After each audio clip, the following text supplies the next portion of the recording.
Welcome to qnawire. For this section in this problem, we'll be using the divergence theorem, which tells us this following thing right here. And it also helps us to determine flux.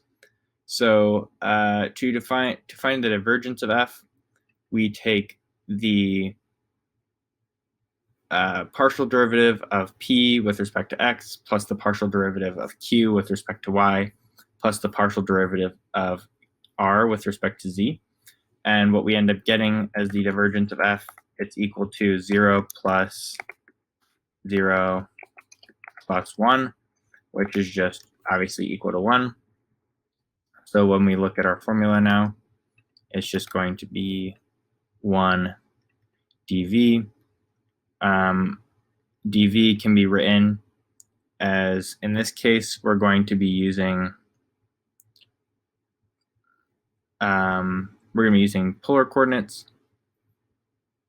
So we'll have it be r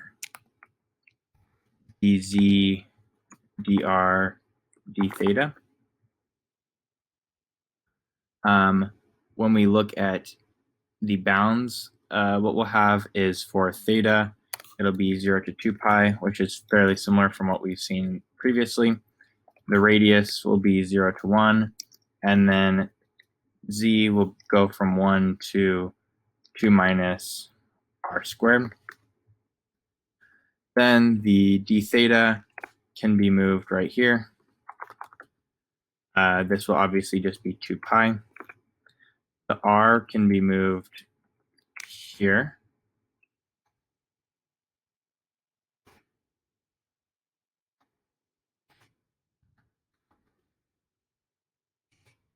And when we move the r here, what we'll end up getting, actually before we move the r here, we'll leave it in order to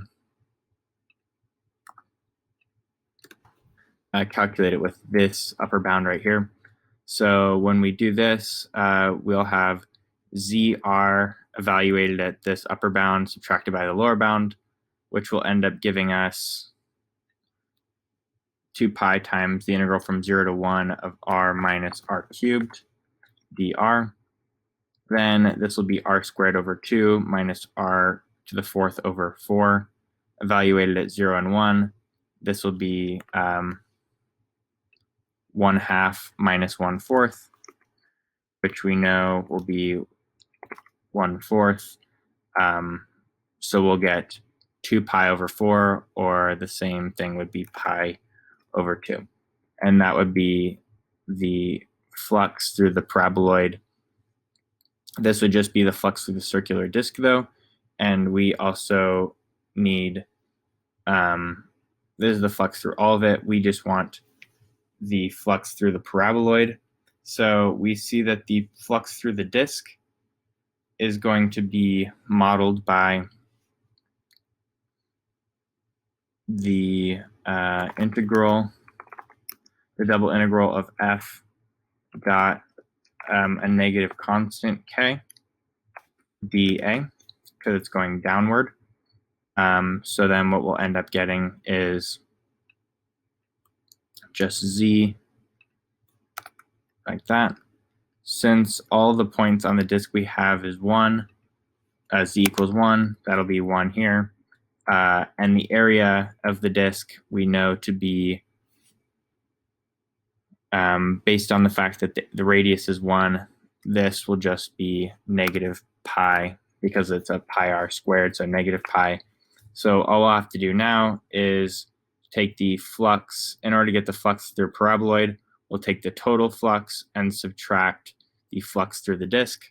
So we'll do pi over 2 minus the negative pi, and that'll end up giving us 3 pi over 2 as the final answer and as the flux through the paraboloid.